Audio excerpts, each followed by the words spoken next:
Thank you, everyone. I'm going to call to order the regular Board of Trustees meeting for Tuesday, February 28th, 2023. Will you please stand and join me in the Pledge of Allegiance? I pledge allegiance to the flag of the United States of America and to the republic for which it stands, one nation, under God, indivisible, with liberty and justice for all. Thank you. Clerk, will you call the roll, please? Mayor Karsbeck. Here. Trustee Sorcelli. Here. Trustee Ayers. Here. Trustee Butler. Here.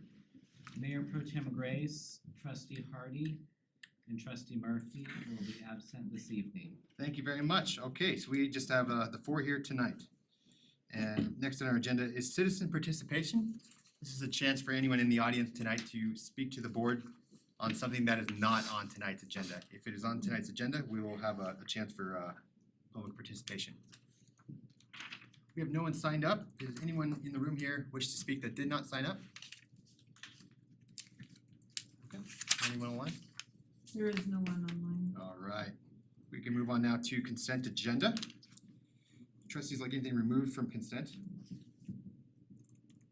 Otherwise, is there a motion to approve?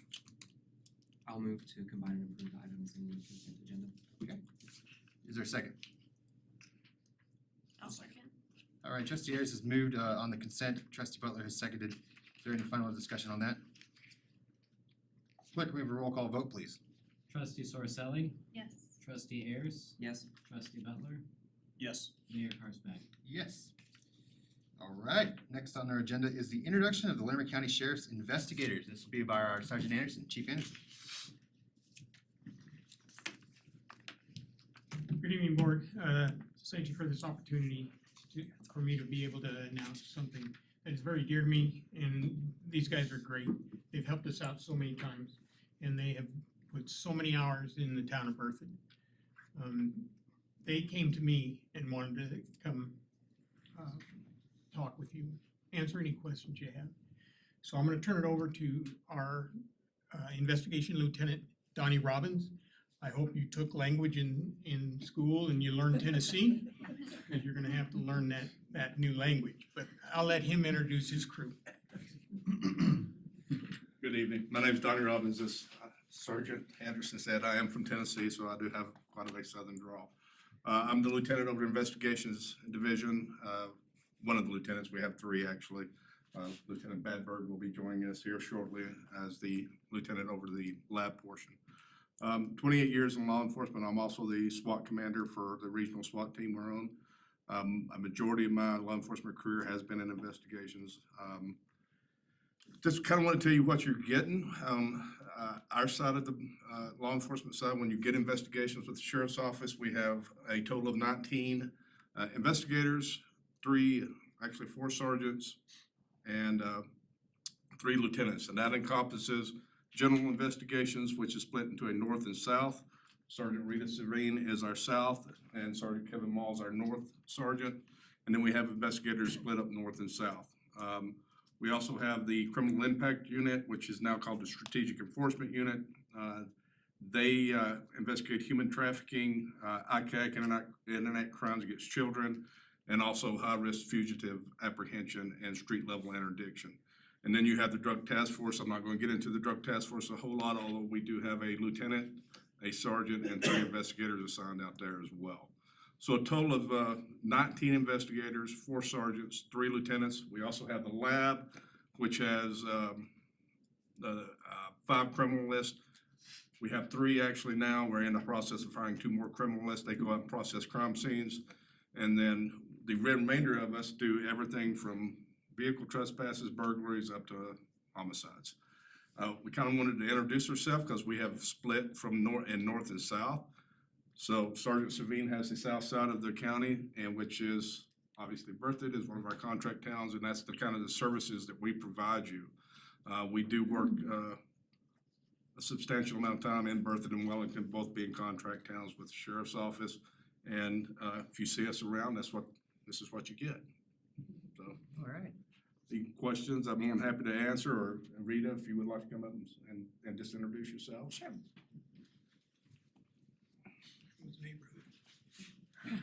I am not from Tennessee, so I'll be easy to understand.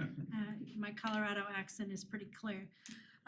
Rita Servine, I've been with the Sheriff's Department for 27 years, almost 15 years in investigations. So I am your sergeant of the South Unit, as Lieutenant Robbins has said. And so I supervise the investigators that are assigned to our South units. The nice thing about our investigation unit is recently, as Lieutenant Robbins said, we split into a north-south. So all of our investigators are considered general investigators, which means they're able to do everything from property crimes into our crimes against persons, which is our sex assaults and our serious assaults. So all of our investigators are very well versed in all of the crimes that investigations may get assigned to. I look forward to, I recently went back into investigations, and I look forward to serving the town of Berthoud. Very well, thank you. And also, I'll give myself a little pat on the back. I'm also the team lead for our hostage negotiation team, which is also part of our SWAT team. Okay. I'm not very good at it, but I do it. Thank you. So I do have two investigators from our particular unit with me tonight. Investigator Jackie Hurley, who has about 1 million years in investigations. I know she doesn't look it, it's the new haircut, but she does. And Investigator Pete Metzger. Wow. So we're happy to answer any questions that you have, but primarily we want to just show our face and let you guys know that we really do exist. Yeah, this is fantastic, thank you. Thanks for coming out. Any questions, trustees? Just thank you for everything that you guys do. Perfect. Thank you so much. I appreciate that. Well, anywhere else in here have questions for investigators while we have them here? I know it doesn't look like I've been there 27 years because of my age, but I have. And, thank you so much for that. I appreciate it. Thank you. Thank you. Appreciate it. Thank you all. It's very nice to see you all come out tonight. Okay, we can move on now to item number 3. That's the appointment to the Port Committee. And that was a meeting held last night with Trustee Ayers and I, and I'll just hand it over to you. Yeah, no, there was one candidate, Joseph Donnelly. All the questions were answered succinctly and really well. He works for Northern Water, and he had some good ideas for possible future projects for Port, and a good, I think, idea of where or how the committee could be used to help advise the trustees. And so I think everything went well, Mayor, unless you I totally disagree. agree. No, I Yeah. think he's a great candidate, so. Do you guys have any questions about the interview or? No, if you wanna go ahead and make the. He was, I Okay. guess, well, my question, he was the only applicant we had. He was, yeah. We think he's. Yeah, right. I'm gonna, I liked him, because he was the only applicant, but because Right, he no, was. I agree with you. I think if there was multiple applicants, he'd still, I think he would stand out. He was very eloquent, definitely had a passion for the town, like Carl said, had some things he really wanted to look into, including kind of preserving the Little Thompson corridor, especially the old historic town down on the Little Thompson there. Mhm. And he, like you said in his interviews, so Chris might know this, but he's kind of the big dog of the Chimney Hollow project. So Joe works with a lot of municipalities in northern Colorado, so he has experience with a lot of other councils too. So he had some good ideas that I think would really help us out with the port. I think it's great, especially with the water connection. So I'm gonna move to appoint Joseph Donnelly to the Port Committee for a term to end in September 2023. Is there a second? I'll second. All right, trustee Sorcelli has seconded. Trustee Ayers has moved on this, trustee Sorcelli has seconded. Clerk, can we have a roll call vote, please? Trustee Butler, Yes. trustee Sorcelli, Yes. trustee Ayers, Yes. Mayor Karsbeck. Yes. All right, thank you, Joe Donnelly. All right, next on our agenda is the Farmstead Acres Neighborhood Master Plan and Rezoning. This is a public hearing, so this will be considered quasi-judicial in that we will have a presentation from staff. We'll have the applicant here as well. The board will be able to ask questions for staff or the applicant. Then we'll open it up to the public. The public hearing will be open. You have an opportunity to come to the front and we'll hear your testimony. It'll be considered testimony. we'll close the hearing and bring it back to the board for deliberation and a vote. Having said that, we'll start it out with our new town planner, Ann Johnson.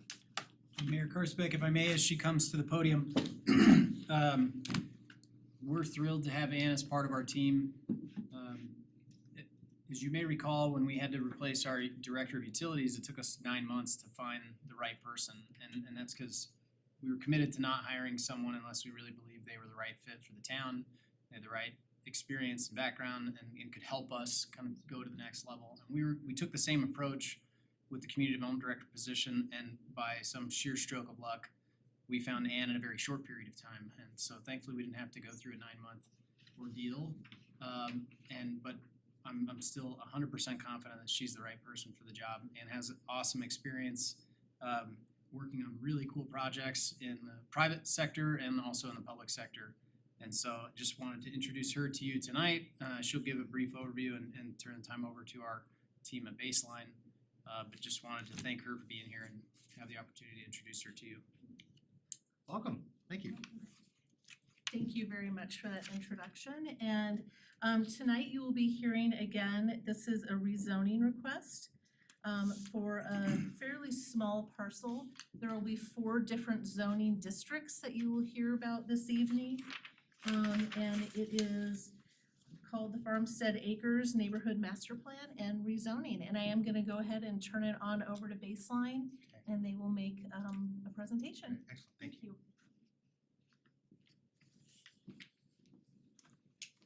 Good evening. I don't believe I've met you guys either, so it's my first time being in front of this board. I'm happy to be here. And I'm Will Charlson, planning consultant with Baseline. All right. Thank you. Oops, open the wrong one. There we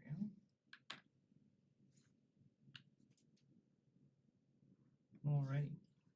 So we all know the day's date, so we can go to the next one from that. And as you mentioned, this is just the format for the meeting in case we need that. So I'll go ahead and start with, this is Farmstead Acres. It's approximately about 9 acres in size, just south of Mountain Avenue. And you can see that Remuda Road and Tenderfoot just to the bottom right of this picture, which would be the roads that would extend to service the majority of the new portions of this development. As mentioned, this is for a neighborhood master plan as well as a rezoning. So this is a picture of the zoning map. So currently the property is all zoned the Somers PUD, which was approved in 2008 when the property was annexed into the town. The Somers PUD kind of splits into 2 different sections, one being the northern portion, which has the existing industrial uses on it. And then they split it basically where this new development is proposed to an undefined kind of mixed use in that bottom portion with that kind of high density residential as the idea.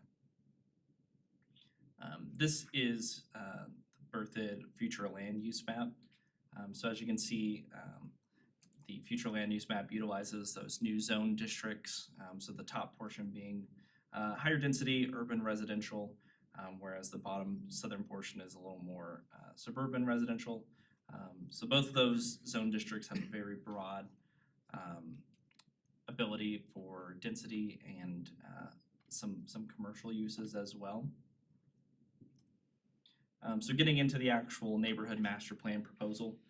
So as you can see on the left side, which is also the northern portion of the property, you have those existing industrial uses. So those would more or less stay the same through this process.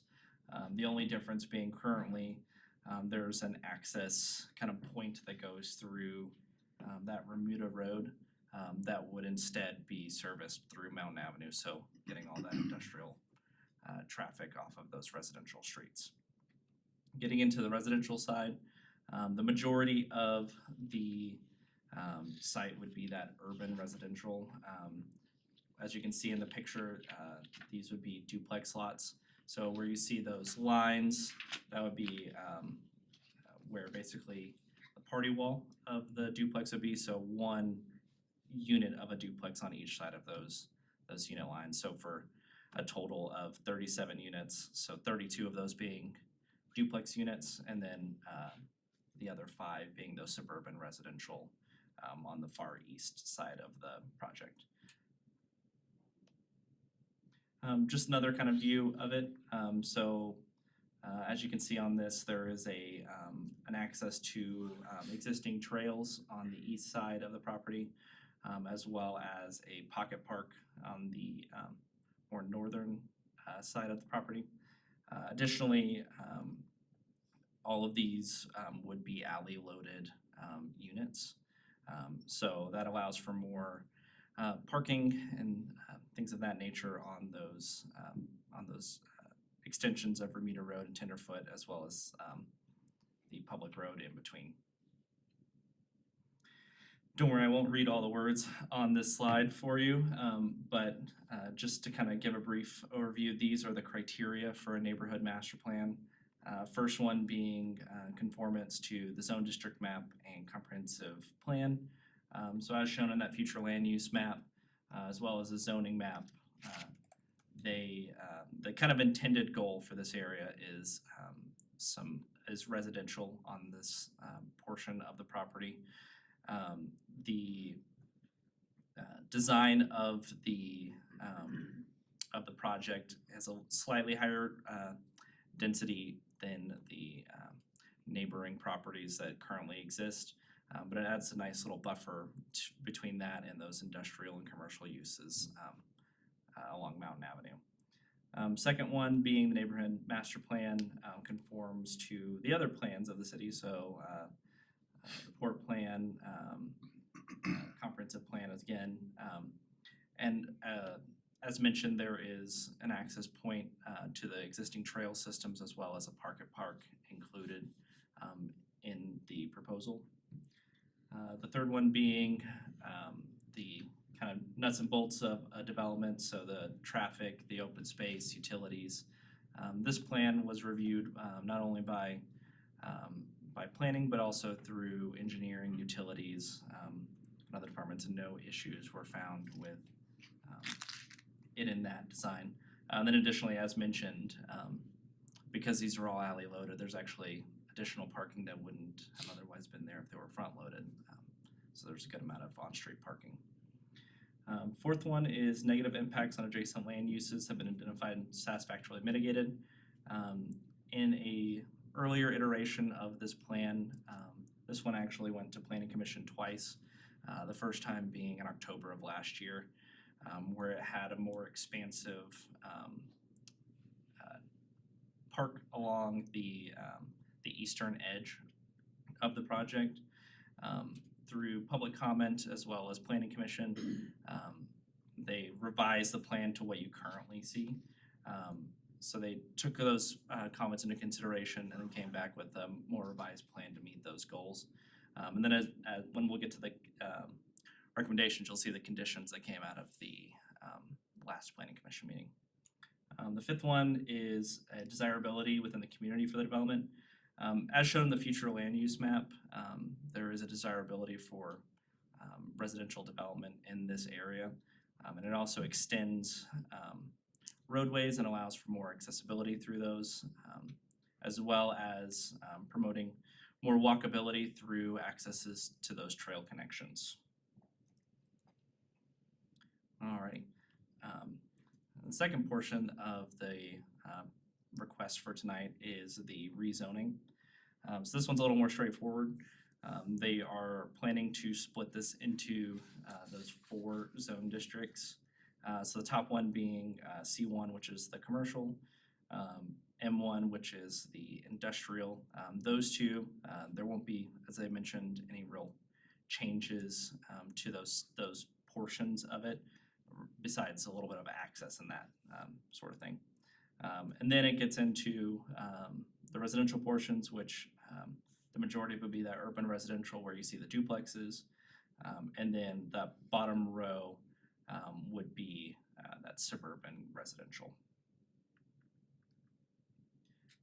For rezonings, they only need to meet one of these criteria to be considered for approval. We have found that it mostly meets, or it meets 2 as well as 4 for you know, with the way planned unit developments operate, switching it back to a zone district which is more consistent with the future land use map and allows for a more consistent and straightforward development process, which would be beneficial to the town as well as to the developer for moving the project forward. So with that, staff as well as planning commission did recommend approval of both the neighborhood master plan and rezoning. With that neighborhood master plan, there was a condition that was recommended at planning commission, which you can see on the screen, which is that town staff shall work with the developer and adjacent property owners to develop a meetable solution for the eastern border of the project, considering screening, aesthetics, and maintenance such as snow removal. And that concludes my presentation. I can answer any questions you might have. Thank you. Forgive me, your last name was Charles? Correct. Okay, thank you, Mr. Charles. Any questions? So reading through this, you kind of hit on it, a little more background. It's rare that people want a smaller park. So what was the reasoning for decreasing the park size? It seemed like maybe wanted a decrease in overall density maybe?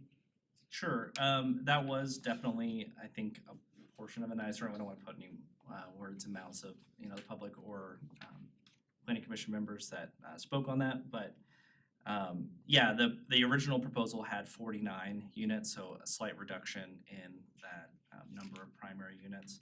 And I think the other concern was that park, and I'll go back to a slide that has an aerial just to kind of so on that, what would be the top of this picture was where most of that park would be. And I think it, from rewatching that meeting, I believe the main concern was with that backing up to those backyard fences of those existing properties. I think that was a concern for them.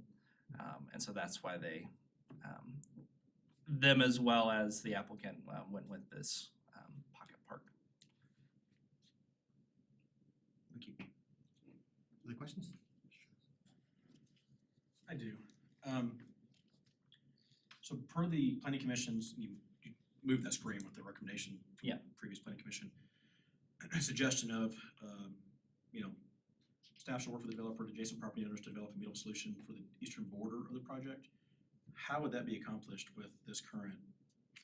Yeah, so the main concern is the proposed development has alley-loaded garages, whereas the existing residences are front-loaded garages. So you have an alley where the existing properties wouldn't be serviced off of that alley. So the main thing would be making sure that they have a tight and well-managed HOA to handle those servicings of that alley. So your standard things in that alley, so trash and debris removal, snow removal, and handling that throughout the development process. Right. So these would be private alleys, so Correct. HOA maintained. Correct. In reading some of the comments and the letters we received also from, I think, the neighbors, there to just the east, per this recommendation, considering screening, aesthetics, maintenance, so I get the maintenance part you just mentioned, but how about the spacing, the buffering, the aesthetics, the screening, how would that be accomplished with that alley that Yeah. abuts to the fences? And maybe those questions, I might defer to the applicant and let them kind of answer those first, just to have, what their ideas are as far as how to mitigate those. I would agree. And then I can circle back if there's any extra questions on that. Perfect. Thank you, that's all I have. Any other questions for Mr. Charles here? Questions? Okay. Yeah, it'd be great if we had the applicant come up. Welcome. Thank you. Thank you. I'm not sure how to make it full screen. Will, if you hold control and the letter L, it will go to full screen. Go to the future.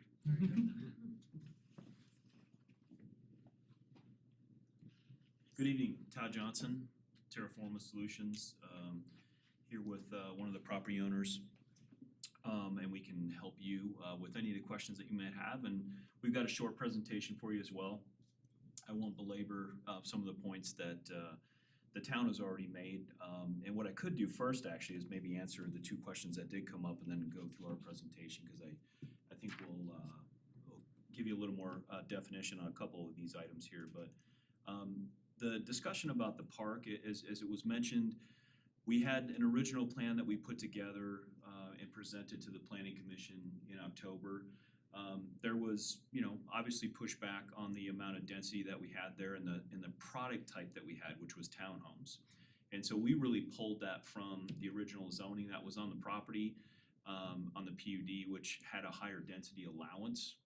So we started with that, and we did take that feedback from the neighbors. We also took that feedback very close to heart from the Planning Commission as well. And we modified our plan to what we thought that direction that we did receive at Planning Commission to this plan that you see here today. And one of the directions that we received out of Planning Commission in that first go round was the feedback of, we don't like the interaction of the park next to the residents that are there today. We got a lot of that pushback from the residents. And then Planning Commission also made a couple points, is hey, we have other parks that are very close by here. We don't need another acre of park in this particular area. We think that this area is well serviced with other elements that are out there.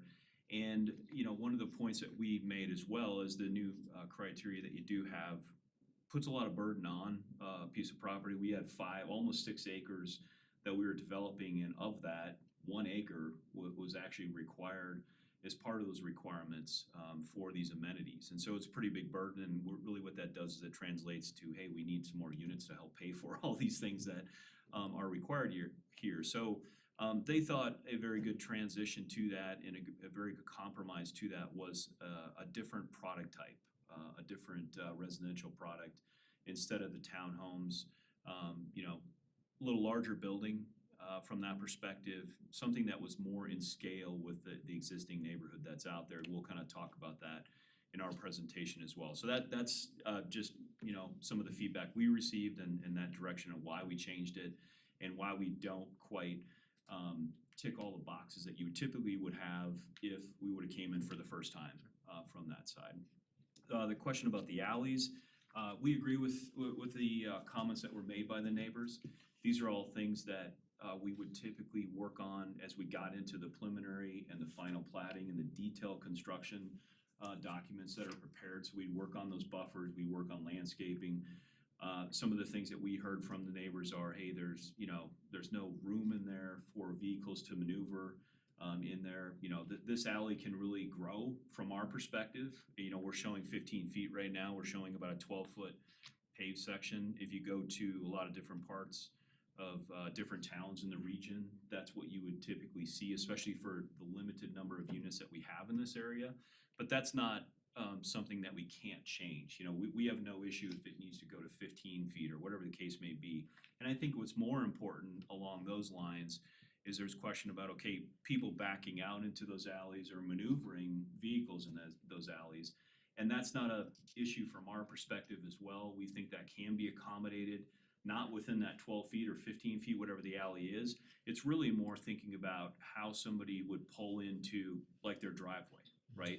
And how much area they have to park their car, or how much area do they have to maneuver vehicles so that they safely can come off an alley or something that is perpendicular into a garage or other areas.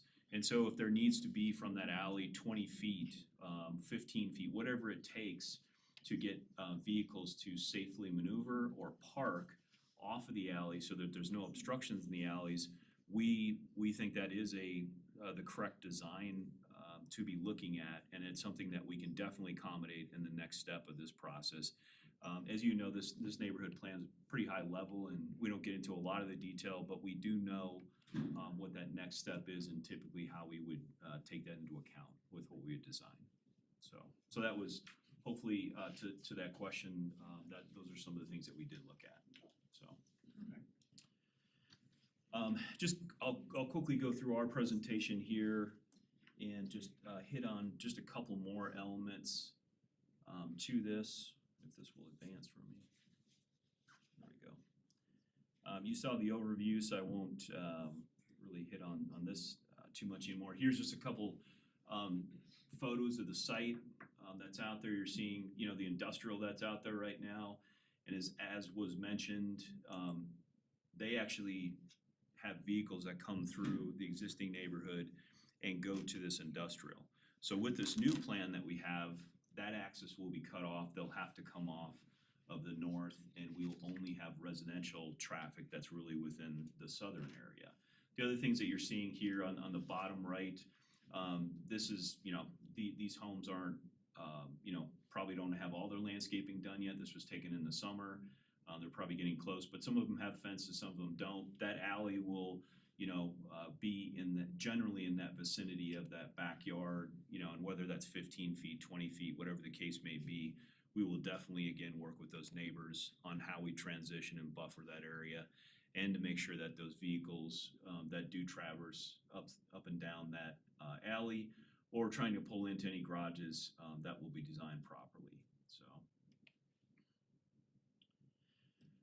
just the overview again, we are going through the rezone, the neighborhood plan that you saw. We also, along with this process, went through a minor subdivision plat to break this property into 4 parcels. That's actually where we originally started, because we had 2 different owners that were looking to utilize this property. One, the industrial part of it, and then the residential part is being retained by somebody else.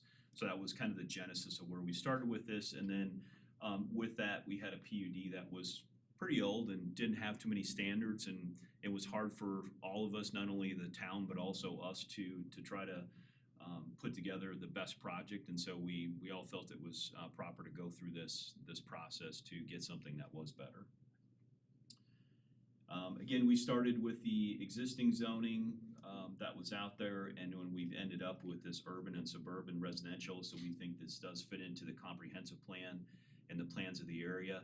What we have directly to the west of us is actually that urban residential as well. So we feel this is really good transition from that industrial, other heavier and intensive uses to the north side, and really pushing down into a little less density as you go to the south. But then, you know, maintaining some consistency as you go back to the west there as well. Here again, I'll just skip over this one. We've got the neighborhood commercial to the north, and the light industrial. Not really doing anything with those uses. It's really more of us planning this suburban and urban residential to the south. Here's the plan again, breaking that up into these different areas, and showing you here again the alleys that are on the edges of the property, both on the east and the west side. We also have a buffer that's, there between the industrial and the residents, and we've also, you know, turned those units so their garage doors are facing that industrial. So you're not getting a front door that's facing the industrial. You're actually getting all the front doors in this particular neighborhood design that are coming onto the main streets. So all the garages are in the rears if they're alley loaded, and then the lots that are along the south are mimicking the existing lots that are surrounding us today. We have a continuation of the street network as well. So Tenderfoot and Remuda continue through, and when that other piece that's there in between us develops, they can extend those roadways. We also, there was a question during Planning Commission, how do we make Remuda actually tie to the existing network that's there to the west? We've looked at that. What you're seeing there is the center line of that street, and we can show that we can actually make that geometry work and that transition work.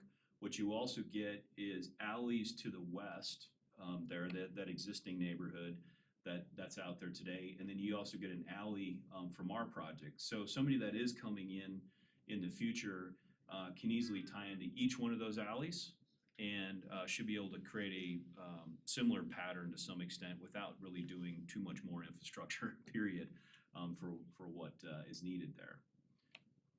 Tying to the trail system again, to the south that's out there, and making that connection. And then we have the small pocket park there. This is just discussing, you know, again, the commercial and the light industrial. We're really not changing things other than street patterns, and really will help clean up that area.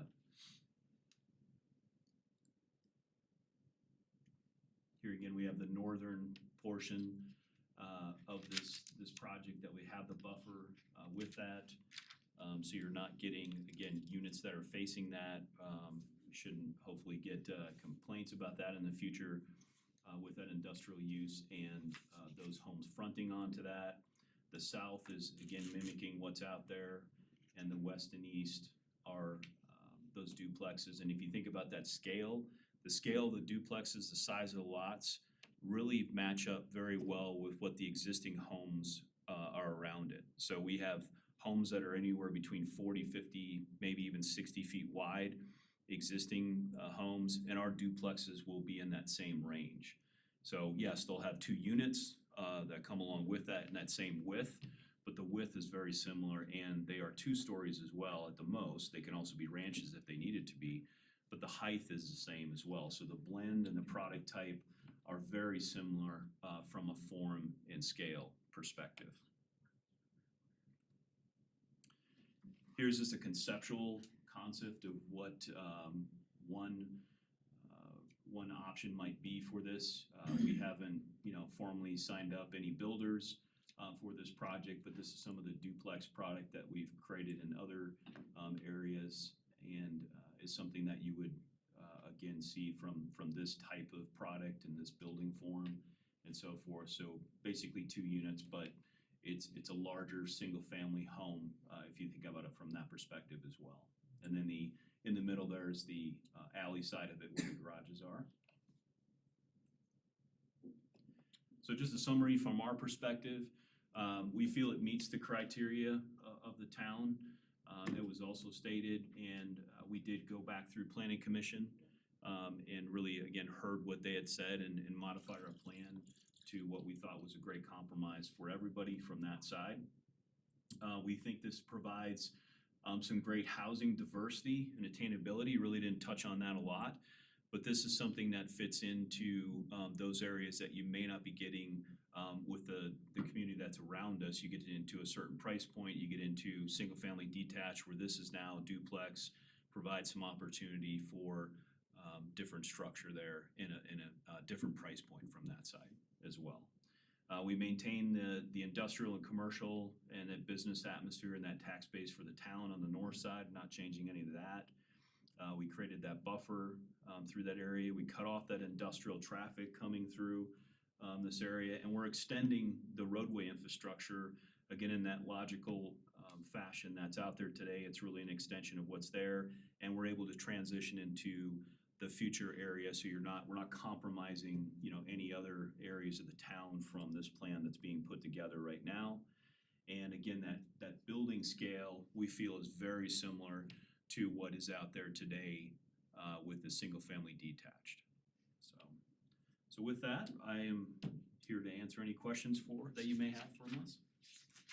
Excellent. Thank you very much, Mr. Johnson. Any questions for the applicant? So you kind of hit on one, but sounds like they're actually going to be for sale. They're not going to be investment properties, but something that folks can actually buy into. Yes, Okay. That's our plan right now. We haven't gone down the build for rent side or anything like that in our perspective, but yes, this would be something that would definitely be for sale. That's excellent. Okay. So I guess from your perspective, the duplex doesn't seem to be a common thing that I've seen around here recently. Tend to be mostly townhomes, right? Most of what's been developed recently is townhomes. Yeah. The only thing I can think of is over by Gateway, I guess, to the west there. Okay. Yeah. Which is even then a greater point in that you have now between townhomes and the single family detached, you have duplexes in the middle, so. Those were my only questions. Thank you. Oh, Metro. No Metro, I'm guessing. No. Yeah. Okay. So just an HOA. Yes. I want to go back to the alleyway. I guess I have a question first for staff. When we approve this, just to refresh my memory from Planning Commission, when we approve a neighborhood master plan, how committed are we as a town to allowing the applicant to fulfill that approval that we made tonight? In what way? Well, the alleyways. So there's this suggestion, which to me is vague, of working with the eastern border neighbors to consider screening, aesthetics, maintenance, and so forth. Yeah, so I think they'll have to come back through the plating process, right, after all the neighborhood master plan and rezoning is approved. You'll see the preliminary plat as part of that. It'll go through preliminary plat with planning commission and then town board and then final plat with planning commission. That's typical process. And in that plating process, we will expect their overall subdivision plat to mirror or at least substantially conform with the neighborhood master plan, right? There can be some modifications and adjustments in order to, once you get into full engineering, maybe lines have to tweak here and there and whatever, but because we're making this condition part of the record, then we would expect them to then demonstrate during the plating process how they've addressed this issue, right? And so what we're doing or what we're suggesting is that you identify this as a concern that we know the existing neighbors have, the neighbors to the east, and that we have as town staff, and we wanna make sure that we address that adequately. I think that could be done a variety of different ways, and we talked about a few of those during the planning commission meeting. But we would expect that they demonstrate through the plating process that they met this condition. So we're not setting a precedence, is my concern tonight, by approving this neighborhood master plan as proposed. No, cause this is not, their plat will not be identical to this neighborhood master plan. But I would hope and expect that it's very close, right? But inevitably, at least in my experience, we've never received a plat that was identical to the neighborhood master plan, but we expect it to be in substantial conformance with. But we're not on the hook to allowing 15-foot, because I just don't think that No, is I mean, sufficient. we need to work through the engineering details with them, and again, I think making sure that both the alley is safe and accessible, and that it also has an appropriate buffer and aesthetics and screening and all those things. We will work through all those details as part of the plating. But the idea here with the neighborhood master plan is to say, kind of how's the primary infrastructure gonna be laid out? Can we serve it with utilities? Where is the parks or open space areas going to go? And kind of commit to the backbone of the development, and then it gets fleshed out during plating, if that makes sense. Okay. So then, thank you. Back to you. Well, first question I have is, did you consider single-family residences along that eastern edge? Where you currently have proposed the duplexes? Was that a consideration to back single-family homes to mirror the street behind? Yeah, we felt there was a better transition with the duplexes from the industrial. We think it's more of a in an overall context, it's very difficult. I'll maybe give you this answer is it's tough to do a unit mix that's very small. So if we get down to like even the 5 units down on the south side, those could be really an extension of whoever the builder is, out there today building homes. But when you come in and develop a product for like duplexes like we started to look at here, it's tough when you're getting only like 10 units or 20 units. And so for us, there was a couple combinations that we looked at in that context. Is it better for us to just do single family detached along the edge? Or is it more of a better fit for us to just do a more uniform type of product that still fits in with the single family detached as far as width goes? It's just alley loaded. We actually looked at duplexes that would be front loaded. They just don't fit into the urban criteria. So from our perspective, we contemplated it, but it doesn't help the project from the overall perspective from what we were looking at in trying to create some scale to the number of units that we had and so forth. Okay. Well, my concern, just to state publicly, is I think, We can wait that till okay. comment portion, just to be. I get Fair it. enough. Yeah, I get the urge. Any other questions? Thank you, Mr. Johnson. Thank you. At this time, I will open it up to the public. If there's anyone in the audience tonight which would like to speak to this.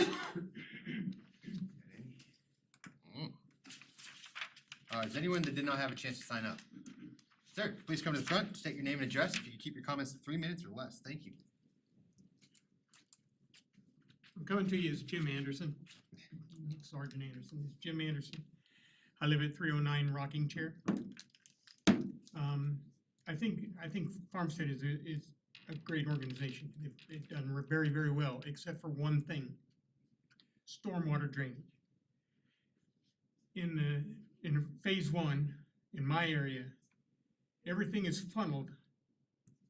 Not everything, most everything, to the center is funneled to rocking chair. And it comes down to my street. If I could show you the video off my phone, I'd show you. But the storm drainage, that they should have done was some piping, because it all funnels down. I have a video of showing how my front yard gets flooded on a normal rainstorm. This wasn't the ones that just dump and throw hail at you and everything else. This was just a normal storm.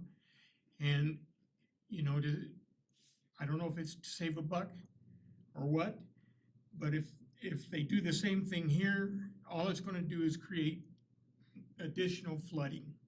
My neighbors and I live on the last block of rocking chair.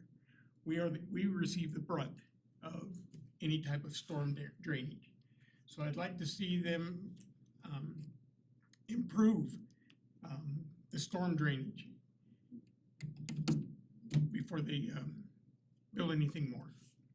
Thank you. Thank you. In fairness, Mayor Karsbeck, this is a different developer and a different property owner. The name is, they use the name Farmstead, but this is not the same developer. Farmstead Before, phase I'd like to get to that, do we have anyone else that wishes to speak that's in the room tonight? Are we still taking testimony online? Let's do it tonight. Is there anyone signed up? No, there's not. Thank you. All right, this time we'll close the public hearing. Thank you. Bring it back to the board. Thank you, Mr. Kirk.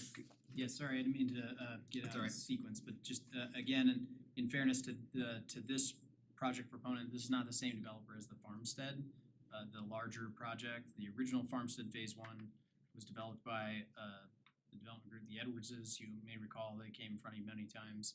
They sold all the future filings to a new developer who's doing the rest of Farmstead. This Farmstead Acres is not that developer or the Edwardses. This is a different property owner, different development group. Do we have anyone or you that could attest that this wouldn't add to that drainage problem on Rocking Chair Yeah, I believe the drainage actually goes the other direction. on this portion? Yeah, but I guess I better not commit to that, but it goes north, yes. If you could come to the front. Thank you, Todd Johnson again. Actually, this drainage, if the presentation, yeah, there we go.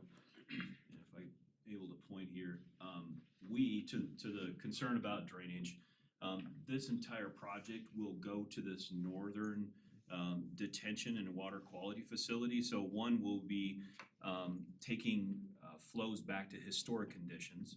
So we won't be just releasing anything off here.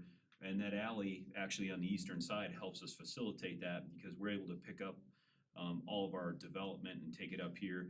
The natural pattern is actually going somewhat from south to north and then more from west to east of what the existing is. So we have looked at it from very high level. And again, we would have to meet the town's criteria on any of that drainage and make sure that we have safe conveyances and that we have knock those flows back down to historic situations. Thank you. Thank you. Okay, since we're under deliberation, Trustee Butler, do you want to start with you about your concerns? Sure. It was leading to a question, but ultimately the concern is the space for the traffic to allow I see. the turning, the radiuses, and then so I'm very familiar with these type of projects. I actually live in a community that has alley loaded, and then in that community, one of the property edges to the north of Combs Park has an alleyway. It's 15 foot that backs up right on a property fence with no buffer, and that fence has been hit multiple times by people just sincerely navigating in and out of their garages, their driveways. And bigger truck, give it up. Then you're parking out front, which then the whole next concern is the parking situation. When folks aren't able to really navigate their longer vehicles into the driveway. So I wholeheartedly stand behind the planning commission's recommendation for not mainly for me it's the logistics to it, but the traffic, but also the aesthetics with screening as well. Sure, and I'm sorry, I didn't mean to, you were getting to a question, I'm sorry, I didn't mean to cut you off when you were getting there. Well, the question was how would this potentially be Mitigated. mitigated and replatted to allow an adequate space back there, whether it be a larger alley or buffer. Please, yeah, sorry, I'm doing things out of order here, so I I didn't know if apologize. you wanted me to Trustee Butler was respond to it. legitimately doing it right. respond to it through this part of it, but yeah, we are, you know, that was a condition of planning commission. As was stated, we typically work those details out in the planning, or I'm sorry, in the preliminary and final plat and the construction document stage, but what I can tell you is I've done a lot of these, and I agree with your concerns there, and we don't wanna design anything that's a problem either. And we don't want it to burden an HOA that's established either with improper designs, right? So I agree with you that even, you know, we'll agree on what the alley should be, we'll agree on what the buffer should be, any fencing that's through that area. And I think the most important part is really making sure that you set the garages far enough away from the alley, for one. If you are providing parking, that you're giving it at least 20 feet for a vehicle to park in that apron, unless you are gonna park in the garage. And I think the one other good thing that we have here is we have a unique parcel size. We wouldn't typically make duplex lots this deep, but we just happen to have, you know, this is what our sliver of the pie was that we were left with. And so we actually have a lot of opportunity here for some deeper driveways or for a bigger setback. So from our perspective, we're not worried, but we wanna make sure that you're comfortable with it. And I think from that perspective, as was mentioned, we will definitely work this out, and we do have to come back in front of you to make sure that we have satisfied that condition for you at those next stages, so. Yeah, thank you for that. I agree that 120 or 19, whatever, Yeah. those were pretty deep. Those are deep, yes. Duplex lots. Yeah. So I think there is room to work with there. That's why I wondered if you had, I know you get more lots, more duplex units, but single family to me also seemed to make sense for that one block on the eastern, backing up to the other private residences. I agree the buffering to the south makes a lot of sense, to the west makes sense. I'm just talking out loud, but that was my thought. I appreciate those comments. So, okay, that's really all I have. Thank you. Thank you, Trustee Butler, sorry about that. And that's already kind of addressed a little bit by the planning commission, right, to work on that? Okay, thanks, I'm trying to find the Assuming points that you agree with their with their finding. condition or recommendation, that sounds like there's consensus there. So otherwise you feel fine about it, Trustee Butler? All right, Trustee Ayers? Yeah, trustee Butler, question, would you want to maybe change the wording of the recommendation to maybe instead of considering screening, but to be more, I guess, forceful in that Yes, I agree. verbiage? Yeah, that's what I kind of alluded to earlier, that I thought it was a little vague. I understand they've got to go through the plating approval as well, but I also understand that we are on the hook Mhm. in a way to allow what we've approved in the neighborhood master plan. So what would you think of something like meetable solution, yada yada, of the project, including screening aesthetics or something like that, so it's a little bit more specific? I do too, I like that. Yeah, cause I agree, especially with the concerns of the neighbors of the projects that's already there. As far as comments go, thank you for addressing the concerns of the planning commission, especially with the sort of keeping those duplexes large to the same footprint or the same size as the surrounding homes without making, larger townhomes, or without making a much smaller product that is an obviously different product. And I know those pictures you showed us were sort of very preliminary, but I think with the space that you have on these lots, I think that matching that size and allowing those duplexes to be that sort of middle ground that doesn't really exist anywhere. I think that's a good fit. As far as the drainage, I think you answered that question correctly, or sufficiently. Sorry. With the bike infrastructure, could you clarify in your documentation? It looks like the green dotted line, is that the proposed bike path, or is it the blue? What is the green dotted line on the top right of your or bottom right of the Or on this one where it's turned the other way. yeah, the bottom right. Yeah, this is the existing path that's out there today, and then the blue one's the existing path that's out there. This was in progress as we were going through this process, but this connection right here is an open space tract that, you know, our street system of sidewalks will connect to that trail system. Okay. And I should have asked this during the question No, phase, no but so that's not gonna go through the alleyway. That's No, connected no, to work. no, Okay. correct. I think those were my only two comments, so yeah. Thank you, sir. Thank you. Otherwise, sounds like you're in favor. Yeah. Trustee Sorcello? I am in favor of the comments made by planning commission. I think the eastern border, having that buffer there will be helpful. And I appreciate having a different type of building available for sale. And having those smaller units, even though the density is a concern. And I think the clarification of the longer drives helps to show there might be better parking opportunities to keep all of the cars off of the street, or some of the cars off the street, I mean. The only concern I have is the park space, and just wondering if that's adequate. I know that it fits within the requirements, but some of the concerns in the emails from citizens was the influx of use there's gonna be on the surrounding parks, because this development doesn't necessarily have designated adequate park space. And so I just wanted to mention that and maybe see if there's ideas on what that space is gonna be like or how it's gonna be maintained, just so that I have a frame of reference on what that will include. And then if you guys had any other comments, if you think it's adequate, it's hard to say with something this dense because it's a pretty highly populated. It just seems that there's some conflict there, that it was originally planned bigger. Some of the resident comments were to make it smaller. Which seems odd to me, because Me I've never too. heard that Yeah. in my time attending meetings, that someone would want less park space. Right, me too. It kind of reminds me of the first Parks and Recreation episode. I'll have to watch that when I get home. It's still tonight.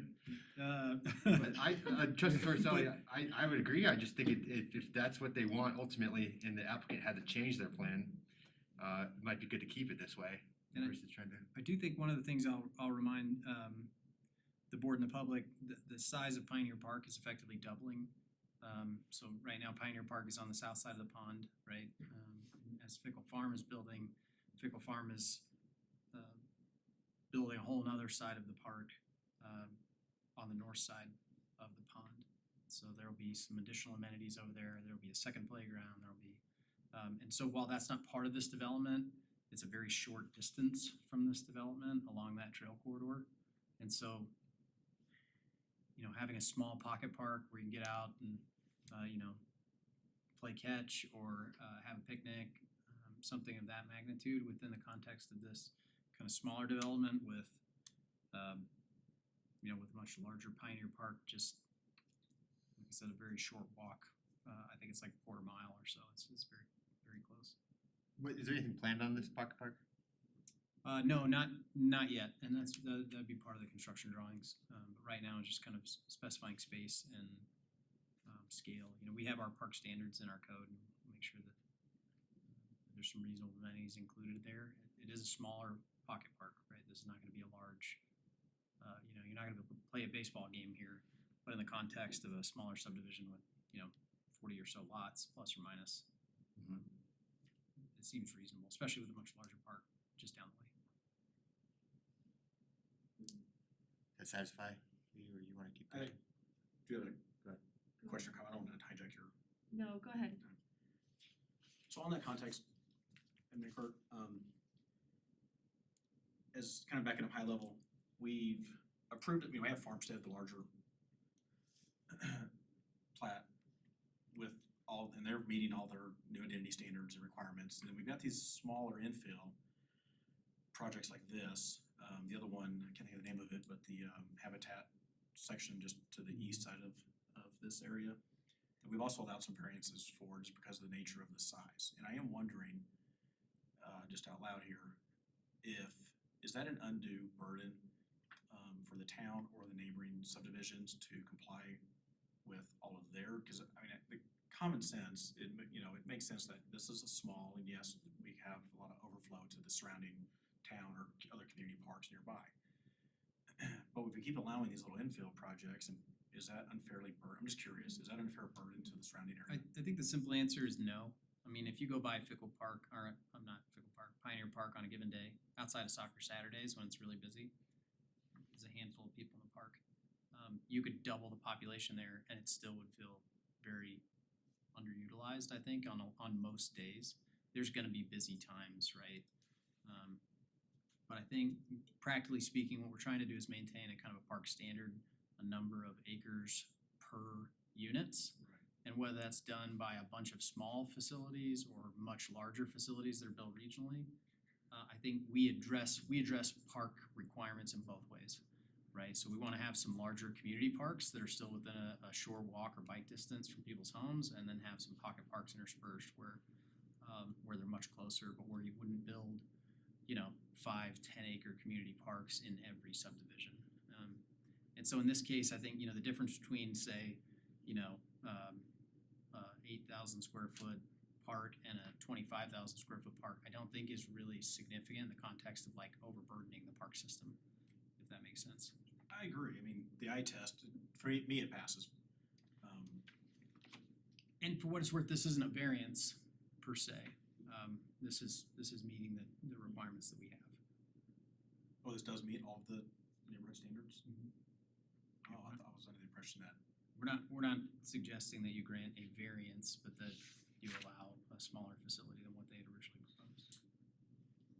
gotcha, okay. I hear what you're saying though. I feel like the larger view, if we had a bunch of developments similar to this, we'd have smaller amenities in each one instead of bigger, better amenities, and we're requiring more of our bigger developers to provide more of that. And it does seem unbalanced in some way, even if it's comparative because it's smaller. I feel like by cutting it down or making it smaller, I don't know, long term, I'm not sure that that's the right thing to do. But I just would rather have that discussion now while we're talking about the zoning and the original plans here, because So was that really contentious in planning and zoning about the resizing? Or the, I wasn't part of that original meeting, so there was no discussion about it at the last planning commission hearing. well, because it was already decided to reduce I think so, yeah. I mean, that wasn't, the size of the park was not an issue in any way, shape, or form at the last planning commission meeting. And no one showed up? We did have a member of the public show up to talk about the buffer between the eastern homes, but nobody about the park size. My thoughts with it are, it is an odd thing, request, but I wouldn't be driving, if I drove anywhere or rode my bike anywhere, it'd be use Pioneer, wouldn't be used here. I guess the applicants or the future residents can't speak because they're obviously not here yet, but if the ones around them don't want a bigger park, and that was kind of decided, I'd stick with it here. I guess saying this out loud, I see your point, Trustee Sorcelli. I mean, the residents of that property can't really speak, saying, dang it, I wish there was a larger park there. right, or that green space was more distributed some other way to make it, to beautify the space, But there will be, again, Pioneer Park's a quarter mile to the west, and it'll be not quite twice the size it is today, but it is getting expanded significantly with new amenities, pickleball courts and playgrounds and big open turf areas. And then Farmstead Filing 2 will have another very large community park a quarter mile to the east. And so this right here in the middle, from a staff standpoint, we don't think that it warrants a much larger park than what might be required at the minimum. I guess in a larger park doesn't automatically mean use. I mean, you've brought up before that some of our pocket parks aren't even being used as is. I think it's the amenities There are that much attract- larger pocket parks that rarely get used. some of them It's are- not that they don't, it's just there's not an intense amount of pressure on them. Well, I think it's also the amenity you put there. If it's a playground and there's not a lot of kids in the area, there's nothing else to do there but for kids. Right. Okay, well, I feel comfortable keeping that. You guys feel comfortable keeping that, or do you wanna push for larger park? I'm okay with the park as proposed. Was there anything else, Trustee Sorcelli? Okay. Well, I feel, I agree with all you guys' points. I think it was really thought out, so thank you, trustees. And to the applicant, I really appreciate the alley loaded. And also the duplex is kind of surprising to me and a really good addition to our inventory. Struggling to get into this community, even though I grew up here, everything is single family home and the prices are just outrageous. So unless you're lucky enough to get into a townhome, but I think this is a new step that I guess I haven't seen much, so it's something to add to it. I do share Trustee Butler's concerns, and I really think that's by you living in a community like that, it's really great that you were able to speak on that, because now I'm thinking about how that could be an issue. And it reminds me of 8th Street here, when we approved that was supposed to be all parking on the backside. Well, it's kind of turned out into a nightmare that everyone's parking on Main Street, or on 8th Street here. Not everyone, a lot of them are, and then we get complaints from pedestrians that they can't cross the street because they can't see when a car's coming because of all the parking around them. So I do agree with your points, Trustee Butler, that we really gotta keep that in mind, and so people can make those turning angles to get into the backside of their garages, and that corner lot doesn't get hit all the time by the fencing. So I think you bringing it up, hopefully that helps staff and the applicant kind of process that and take that seriously. And I fully support having a little bit more forceful wording. So thank you, Trustee Ayers, on changing that from considering to including. So I agree with all this, and that's all I have. Anything else before we vote? Would any of the trustees like to move on this? I move to approve the neighborhood master plan for Farmstead Acres with the following condition. Town staff shall work with the developer and adjacent property owners to develop a meetable solution for the eastern border of the project, including screening, aesthetics, and maintenance such as snow removal. Is there a second? I'll second. Okay, Trustee Ayers has moved on this. Trustee Butler has seconded it. Clerk, can we have a roll call vote, please? Trustee Sorcelli, Yes. trustee Ayers, Yes. trustee Butler, Yes. Mayor Kurzback. Yes. All right, we have one more here to do. Would anyone like to approve the rezoning? I'll make the motion.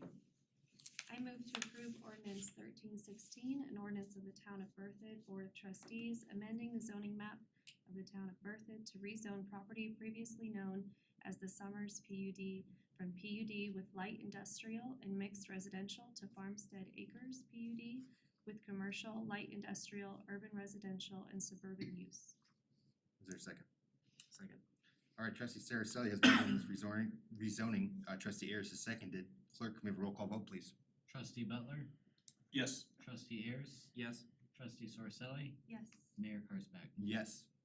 Okay, thank you. Thank Both of those. Let's take a 5-minute break. Again, this will be our final agenda item tonight. We will not have an executive session, so after this, we'll just move into reports and adjourn. I'll call the meeting back to order, and we'll move on to Gateway PUD and FDP amendment, and this will also be a public hearing, introduced by our town planner.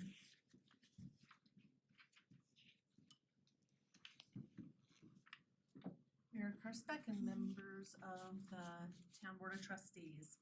The town approved the final development plan for this property in 2006.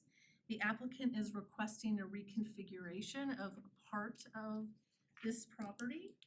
And the reason is to subdivide it into 4 lots that can be sold individually. Zoning remains the same, it's just the configuration of the property that's being requested this evening. Tonight's hearing again will be that final development plan and the lot configuration. There is a concurrent process that's going on, and that is the site-specific development plan, which is an administrative process. It's called a site plan. So there are details on that site plan that staff is confirming that meet the code, meet the engineering specifications. I am going to turn it over to Ms. Lauren Richardson, and she is with Baseline, and she is helping us during this interim period process some of our land use cases. Thank you. Thanks, Dan. Alright, let's go to other presentation. Awesome.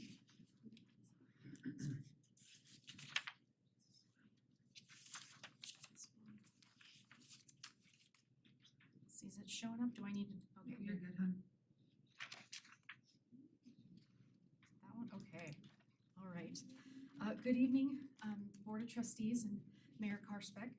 As Ann said, my name is Lauren Richardson and I work with Will and we're at Baseline, kind of helping out in the interim with the development review. All right, so we've got today our Board of Trustees public hearing. We've got the normal little guide here if we need that. And as Ann mentioned, today we're gonna be discussing the Gateway BD PUD/FDP amendment. And here are a few pertinent data points for the project. So the applicant is Placer Development, Inc., and they are also the property owner. So the site, we've got the parcel numbers there, there's 2 of them. It is currently zoned PUD, and it is 3.15 acres. And as Ann mentioned, the final development plan and PUD amendment are a request to create 4 commercial lots from a large pad site. So we've got our little vicinity map there, as you can see. Right. So a little background about the site. The entire area in red is the subject property, and it was originally approved by the town as part of a PUD back in 2002. So it was before the FDP, which Ann mentioned earlier, so there was many before. But that particular PUD spans 77 acres. So this FDP for Gateway first filing phase 2, the FDP will be amended. Originally, the FDP identifies the area for commercial and designates 4 building envelopes on 1 lot. The amendment is requesting that the area in red is split into 4 separate lots. The property currently contains a parking lot with no buildings. All right. Here we've got our surrounding land uses. On the west, we've got single-family residential, vacant to the south. To the east, we've got commercial, the bank, the skin clinic. And then to the north, we've got single-family residential and vacant uses. Okay. So here's a little snapshot from the submitted FDP showing how the lots would be split. The goal, like Ann mentioned, was to reconfigure each lot to be sold and developed individually. So this would entail that each lot's development would be reviewed by town staff during a site plan phase. There is no proposed change in zoning.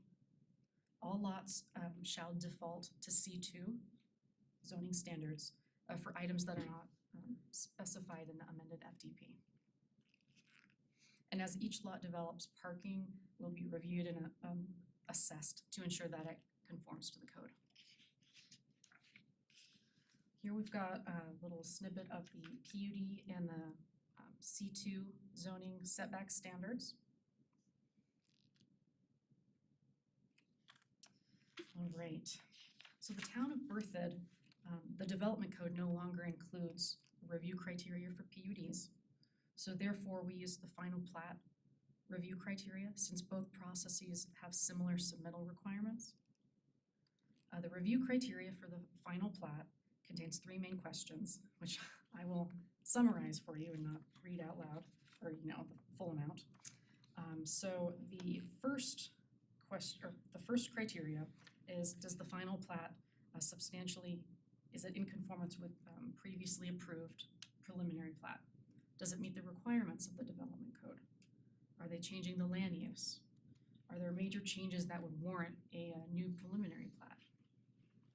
So our finding was that this project does meet this criterion, as it does not check any of the boxes that signal major shifts for the preliminary plat. The amended plan conforms to the final drainage report from the first filing phase 2 FDP in 2006. Does conform to that. It was reviewed by town engineers. So our second criteria, the development complies with this code, comprehensive plan, the port plan, and our findings were that it does indeed comply with both of these plans. The comp plan identifies the site as general urban area, allowing commercial uses. This application poses no changes that would contradict the port plan. And our final criteria, all applicable technical standards, including provision of water in sufficient amount and quality, have been met. So our findings were also that, yes, it does. The amendment does meet this, and the Public Works Department and the town engineers reviewed all that stuff, the application, and they did not find any conflicts. All right, finally, Planning Commission and staff recommend to the Board of Trustees to make the following motion. Motion to approve the PUD/FDP amendment. And I want to mention that the applicant is here. If there are any questions, thank you. Thank you very much. Is there any questions for Baseline? Any questions for the applicant? I guess I have a general question for the applicant. Hi. Come to the front, please. Good evening, Mayor and Board of Trustees. My name is Jason Hepp. I'm here representing Placer Development, and I live at 528 A Street, Berthoud, Colorado. So this is kind of a 30,000 foot picture, and I think I already know the answer to this, but Sure. what kind of developments or buyers, I guess, would be more suited to splitting this up into single lots as opposed to someone who is going to purchase the entire lot? Yeah, so as Lauren mentioned, you know, there's a lot of history here. We're dealing with a development that's nearly 20 years old. And unfortunately, in that 20-year time, it really hasn't produced a lot of fruit for the community. And part of the reason for that is primarily because of the twists and turns in the real estate industry and the growth of a community and all this kind of stuff. We weren't a part of the original development, but it is my assumption that the concept was to develop 4 separate pad sites, probably for build-to-suit kind of lease-style ownership under single group. And in today's reality, it doesn't prevent, you know, a small local business to come in and buy that property to build their own place with ownership. So the impetus of actually separating the parcels into 4 pieces was really to give it the best chance to provide value to the community again, and to give us a place to bring forth the opportunity for ownership for small business owners. Any other questions? I guess this has nothing to do with the actual siting of the drive-through. No, so the, as This is just, Ann mentioned, there's 2 parallel processes going on here. The FDP amendment is like the final plat. It's subdividing the property into these lots. There's a parallel administrative site plan review process for the ultimate user. There's one in particular that we're working on already. And we're working out some details associated with that, the development of one of those pads, assuming that you approve this, that's at risk, 'cause if you didn't, they wouldn't be able gotcha, to do that. okay. But yeah, those are 2 parallel processes, but not part of this decision Not making part process. tonight, tomorrow, it's just the dividing them, okay. So one more thing, would just like to express gratitude. So I've had the opportunity to go through the roller coaster of development, and our passion lies with commercial development and business ownership, especially at a local level. Lived here in Berthoud for a while, and I'm excited to get the opportunity to work with the town of Berthoud and staff, and I've had nothing but good experiences. Obviously, there's been some new faces and some changeover recently, and just endlessly grateful for the guidance so far in the process. And also really have appreciated the opportunity to you know, meet with and discuss, you know, the plan and the project with the community, and we look forward to a great continuance of the administrative side of this thing and so forth. Did have the opportunity, I think you'll probably hear from John and Cindy today, to talk a little bit more specifically about the site development plan and the subsequent process.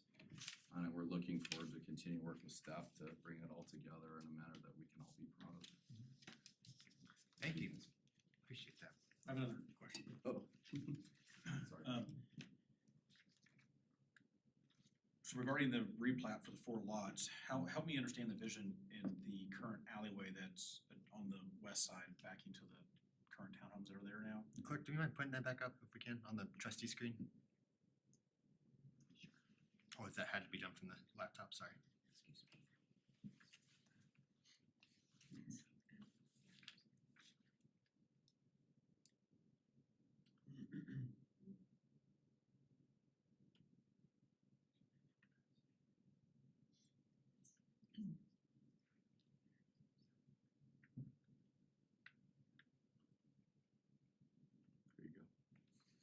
I'm actually really grateful for your question, and thank you for asking that.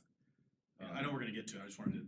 Yeah, no, and actually, it's a good question, because part of what I really didn't get to is part of this isn't just separating the lots, but it's also how to kind of bring things back together and relate them to today. And in this project, because we've had 20 years of history and multiple owners with different phases of the project, we were left basically with a reality, and the reality is that the alley condition was, it existed in the form of two outlets, or outlots right now.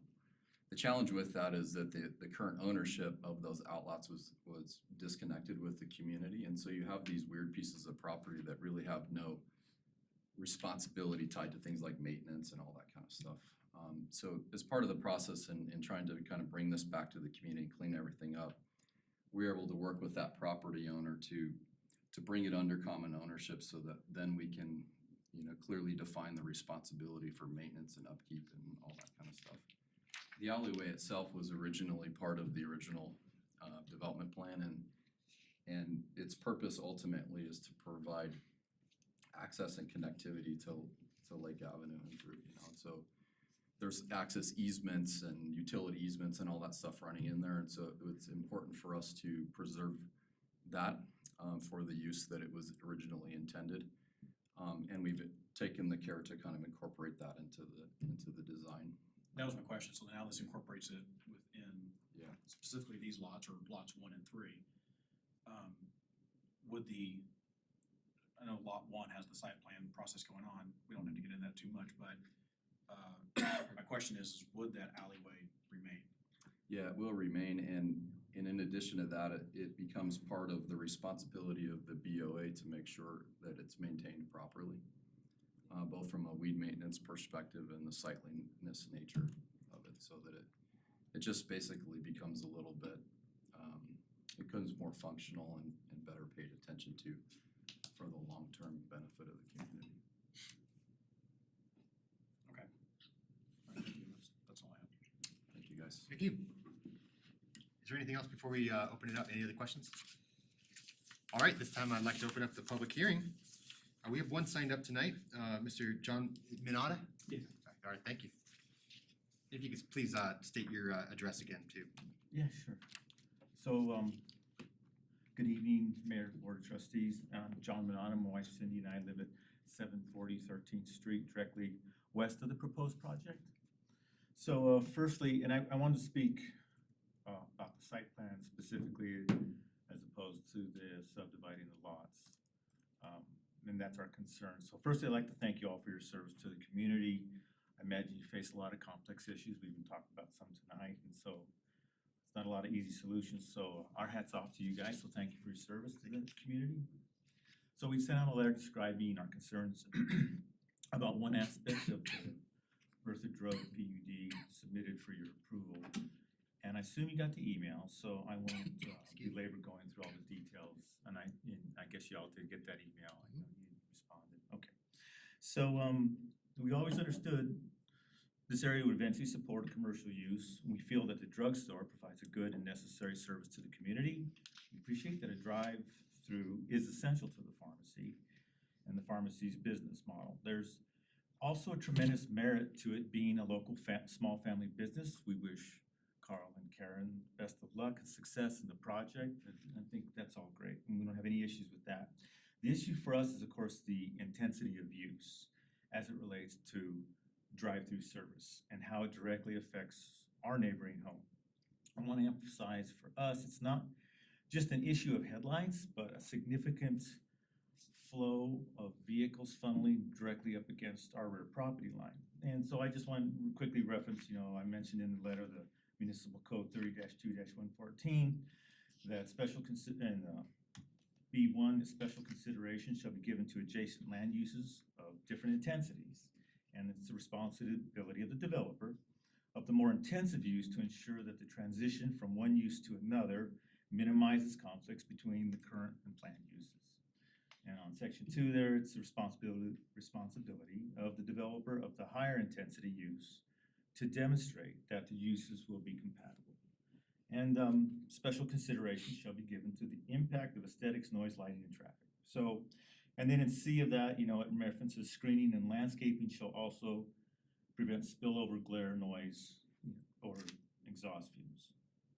So even the Gateway Business Park Association that Jason referenced, it makes a reference in their covenants under 6.4 to special consideration that must be given to facilities providing vehicular drive-up or drive-through customer service. So it's just, the point of that being, it's just not typical. It is a more intensive use and it has to be thought through, excuse me, thought through.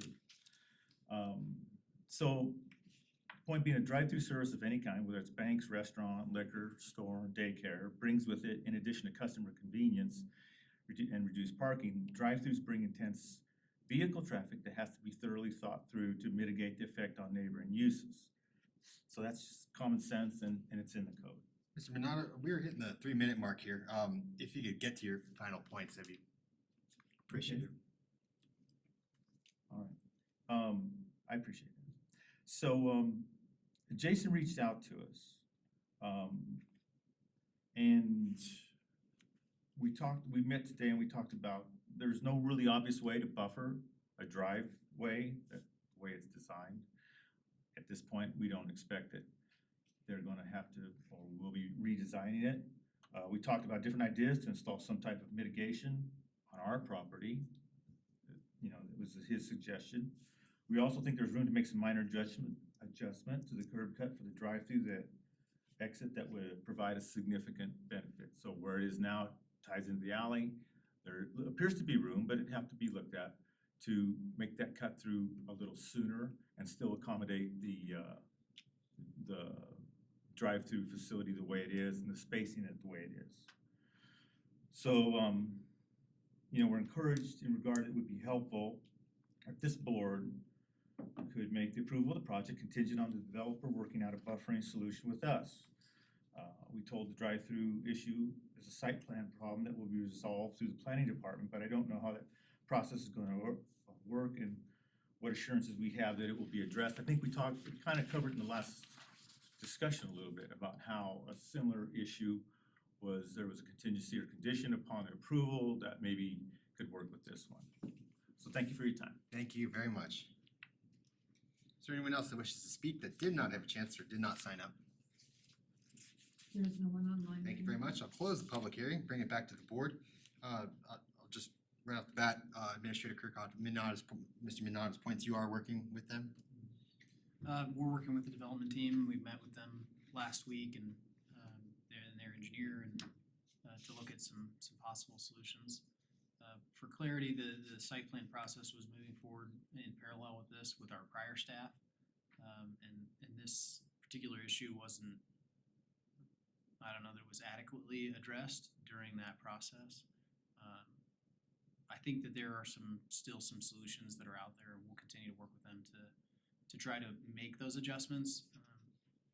You know, when you have two different land use intensities like commercial and residential adjacent to each other, there's inevitably some land use conflicts, and so we try to address those under the code as best we can. What I can say is that the site development plan will be consistent with the code when it's approved. And whatever needs to occur to make that happen, we will not be approving a site plan that we don't believe is allowed under our development codes. Okay, thank you. All right, I guess we'll start with Trustee Sorcelli. How do you feel about this? We'll go left to right. Well, I appreciate the applicant's vision to bring some use and function to that space. I also see concerns from a residential perspective about the traffic. Those streets aren't high traffic streets like Lake Avenue isn't. And I could see how that could be an issue if there is a drive-through is a possibility. That's not a use that I really saw fitting in that space. So it's just something interesting to consider, and I'm just excited that there's some movement on that property and that it will bring commercial and potentially small business opportunities. Would be great, but I think that's about all. Yeah, sure. Thanks. Trustee Ayers? Yeah, I echo Trustee Sorcelli's comments. It's good to finally get something in there. I didn't realize it had been so long. And I also understand the concerns from the residents, especially if there's a drive-through, it's gonna add extra traffic and people idling there at the window of whatever happens to go in. So I would just, urge that the site plan be, that as much can be done as possible to mitigate the effects of that, extra traffic and extra, noise, light, et cetera. On surrounding properties. Trustee Butler? I agree with the previous comments. I know I said this in the last agenda item, but I previously lived in one of the townhomes, backing up to this, so I'm very familiar with this property. And, I'm very sensitive to, the comments. But tonight we're, approving the FDP, or the redevelopment, plan for that, and not the site plan. I think this makes a lot of sense. I'm also very excited to see this empty, land, get developed. It's overdue. I think plotting out the 4 lots makes sense for more of a build to suit, process. So everything about this FDP, yes. Again, to echo the sentiments as this site plan is coexisting, I do think there needs to be some additional screening or buffering. I know it's complicated because there's really not space, but I think we need to figure out a way to adjust and accommodate that appropriately. But otherwise, that's my comments. Likewise here, and I'd like to honor Mr. Minata's, I think we all agree on this mitigation need, but with an FDV versus a site plan, can we put a condition on this that would affect that? I think in the context of PUD approval, the answer to that is probably yes. Would you guys be all right if we put a condition that the staff work with, they're already doing it, but staff work with the applicant on buffering and noise and light pollution? Yeah, I'm glad you asked that. I didn't know that was an option, but if it is, yes. We haven't done PUD. Okay, so how about with the condition, working with applicant, staff working with applicant on buffering? I'll try to be vague here. There's the buffering, curb cuts, and sound and light mitigation, but just noise and light mitigation, does that work? For surrounding properties? With applicant concerning noise and light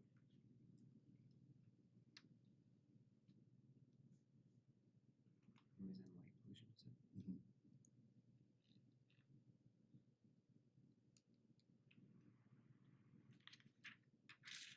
I think that would be attached to lots 1 and 3.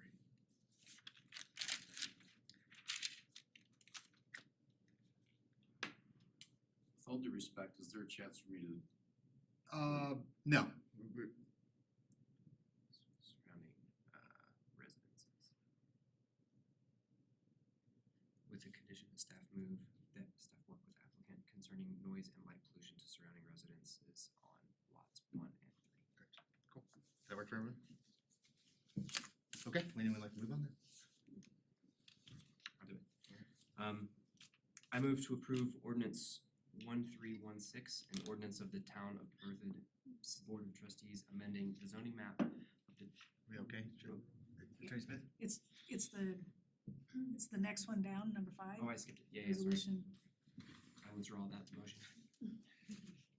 I move to approve resolution 2023-04, a resolution of the Town of Berthoud Board of Trustees approving a final development plan and a planned unit development amendment for development known as Gateway Park in the Town of Berthoud, with the condition that staff work with applicant concerning noise and light pollution to surrounding residences on lots 1 and 3.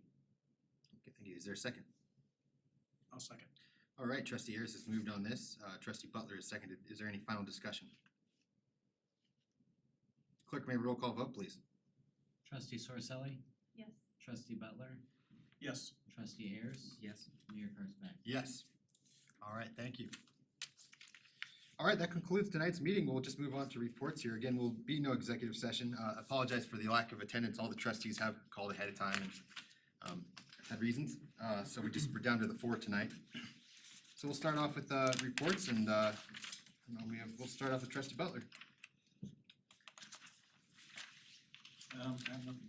Okay, trustee Ayers? The port committee met early last month. I should have given my report last time, but I wasn't here. And the major topic of that was the possible naming of the new Richardson Park or Richardson Bike Park. Staff had a couple of options and the committee wanted a few more a little bit more background information on the area to see if any of the names were more suitable than others. That's actually coming in front of the committee tomorrow. There have been some suggestions as to the history of the site that might, help name the overall site. April 15th is going to be the Spring Craft Fair, which should be pretty fun. And Skate-A-Palooza is coming back April 29th. That was huge. Yeah. Yeah. Happened to randomly there last year and I was like, what is this? Cool. And I think the only other thing I had specifically was it came up in the port interview actually last night. And I've been meaning to bring this up for you guys in the past, but just haven't really made an effort to do it. With the different committees around town, would you guys be okay with instituting some sort of formalized documentation or at least formalized guidelines so that all of the committees are working on the same basic foundations? For instance, simplified Robert's rules or at least statements of how long each public member has to speak, how the committees run the meetings so that there's not any sort of inconsistency between the different meetings of the town. Well, I guess I would just defer to the committees what they would want, but what's the reasoning to In a previous meeting, I remember it being a possible concern that if some of the committees are running differently, it might be seen as unfair in between the different committees as to how the community engages with those committees and how the meetings are actually being run. So I don't know if I run a meeting like planning and zoning, do we have a unified, I think I would just leave it up to the chair or. Yeah, each of the committees, at least HPAC, tree committee and the port committee, well, really the advisory committee as well, they kind of manage their own meetings in a way that they kind of see fit. There is difference of opinion about how that should be done among the committees, that I'm sure of. Do you see? I don't know, I completely understand Trustee Ayers' point. Could we send out an email, Yeah, what I if we don't send an email to the chairs Yeah, and I then don't we know, could all discuss this? Yeah. I'm not saying something, but maybe My thought You are? is just the citizens and making sure that we're representing them by saying that if they're gonna be treated fair and equally amongst all of our committees. Right, do like they if all they're have an gonna- opportunity for public comment at least? Well, at least as far as I know, they Yeah, typically. and it's not my concern that they're, Parameters, yeah. makes it stand so that they feel like they can participate and know what they can expect. And, like if there's time constraints, like 3 minutes for a presentation for one committee and then they go to the other one and it's different and so there could be expectation. Right, and I don't wanna necessarily take out individual control from any of the committee chairs, but I can't remember which of our meetings it was in the past, but it was brought up that there might be some sort of concern that if the committees are not at least having basic foundational procedures, that it might be considered unfair if someone goes to, for instance, the tree advisory committee and they're treated one way and have a certain amount of time to speak, and then they go to the port committee and they have a different amount of time to speak and there are different procedures, at least foundational procedures. But it's just a suggestion. No, two of you guys agree on it. I have some hesitation on it without talking to them to see how, it's not just the chairs, but they might have different needs too. Like I don't even see a time limit need on I see it if you're having a public hearing and you have a lot of people coming in, but if someone is taking a little longer on a regular meeting, I wouldn't stop them, but I guess I haven't paid attention, so it's a great question. Yeah. Do you mind if we send it out to them first to Yes. see? No, and that would actually be good. And I think there is like a good basis for a simple, like instead of a Robert's rules, it's called what's the short word for Robert? Bob's rules. I think just having that as a foundation is just good. Yeah, and I think they generally operate, there's an agenda for the meeting and they kind of work through that agenda. they are typically much more informal, and I think that makes sense in a committee setting, right? But I do think having a shared set of expectations so that as a member of the community, that's all kind of the same. I don't think it's a bad suggestion, so yeah. Do they have a similar I attendance thing haven't and thought stuff like about that too?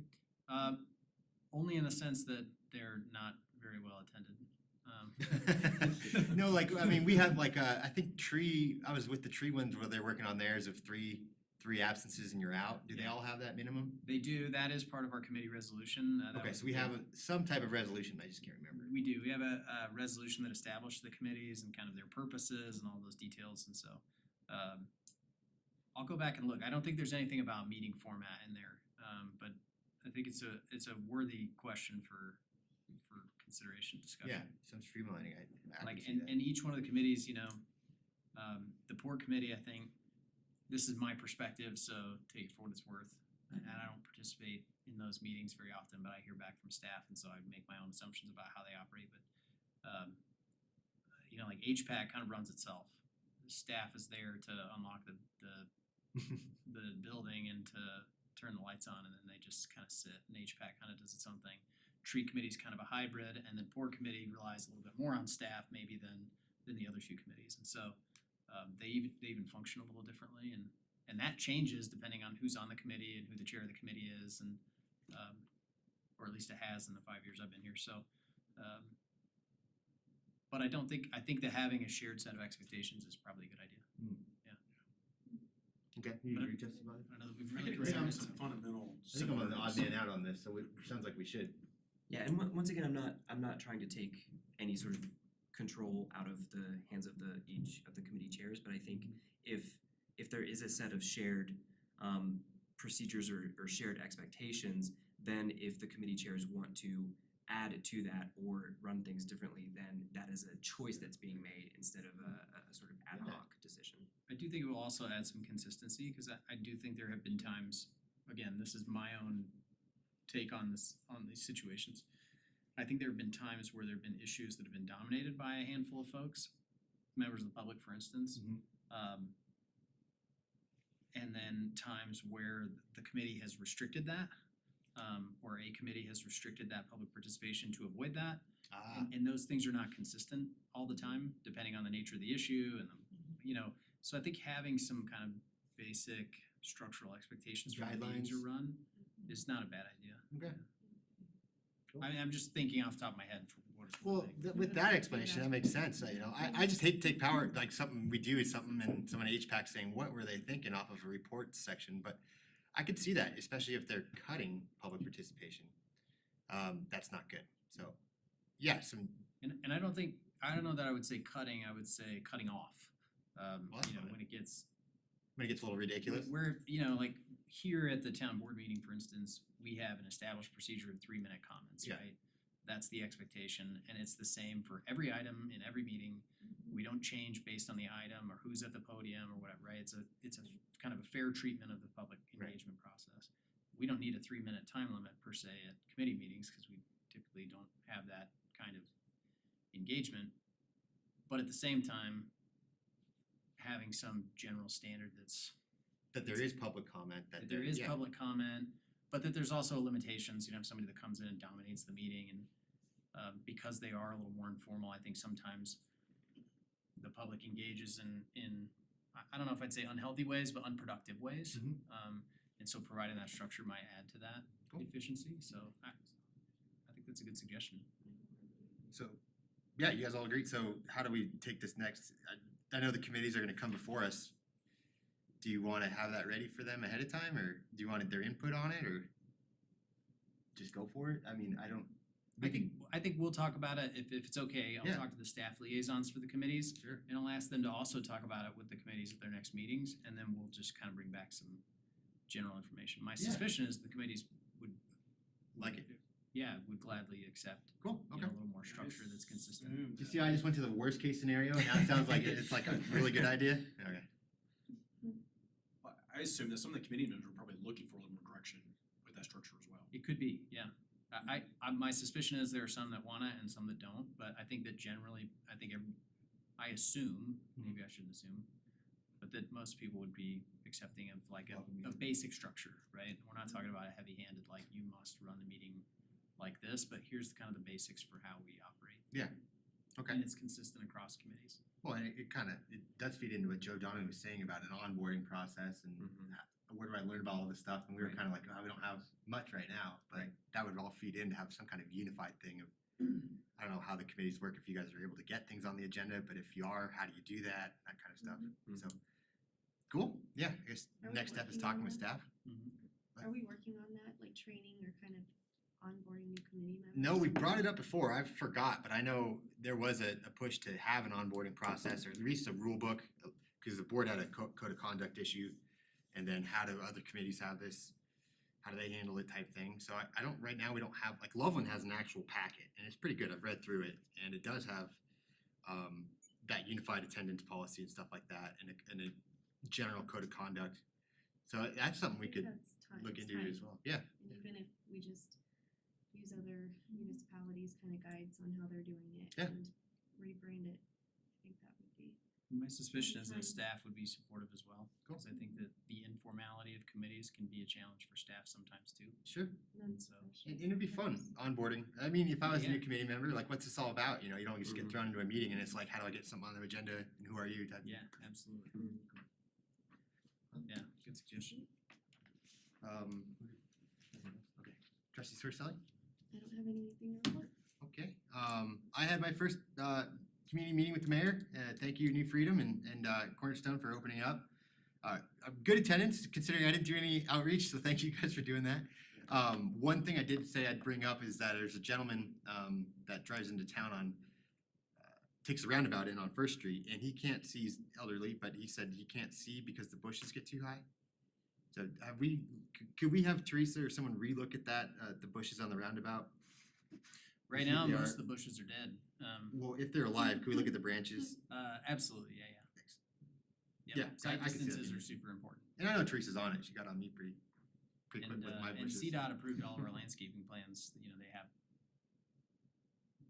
they looked at all the landscape plantings and what the expectations would be, but And do they look at that from a sedan height or from a pedestrian standing up? yeah, it's not uncommon for them to look at the height of plants within the what we call the site distance triangle or the site triangle. Yeah. So as you approach an intersection, there's kind of a triangle of view that you need to be clear in order to see, and so they talk about maximum heights within the site triangle. Our code speaks to the same Yeah. issues, but No, again, I got, I've never really looked at it in that context, so we'll definitely Yeah, take a thank look at it, yeah.